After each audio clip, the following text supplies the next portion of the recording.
Chapter 6. The Secret of Abounding Happiness. Great is the thirst for happiness, and equally great is the lack of happiness. The majority of the poor long for riches, believing that their possession would bring them supreme and lasting happiness. Many who are rich, having gratified every desire and whim, suffer from ennui and repletion, and are farther from the possession of happiness even than the very poor. If we reflect upon this state of things, it will ultimately lead us to a knowledge of the all-important truth that happiness is not derived from mere outward possessions, nor misery from the lack of them.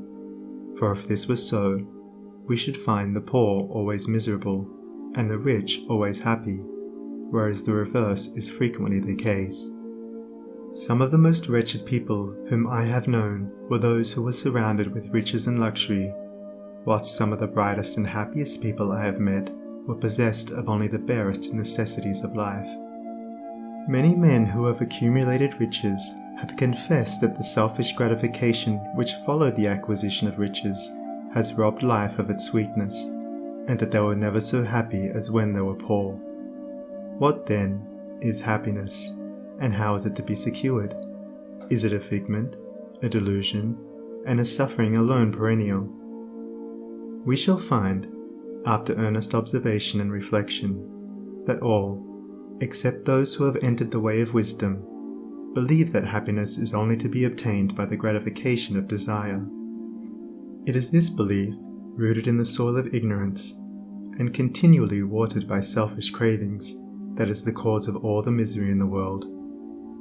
And I do not limit the word desire to the grosser animal cravings. It extends to the higher psychic realm, where far more powerful, subtle, and insidious cravings hold in bondage the intellectual and refined, depriving them of all that beauty, harmony, and purity of soul whose expression is happiness. Most people will admit that selfishness is the cause of all the unhappiness in the world, but they fall under the soul-destroying delusion that it is somebody else's selfishness and not their own. When you are willing to admit that all your unhappiness is the result of your own selfishness, you will not be far from the gates of paradise. But so long as you are convinced that it is the selfishness of others that is robbing you of joy, so long will you remain a prisoner in your self-created purgatory. Happiness is that inward state of perfect satisfaction which is joy and peace, and from which all desire is eliminated. The satisfaction which results from gratified desire is brief and illusionary, and is always followed by an increased demand for gratification.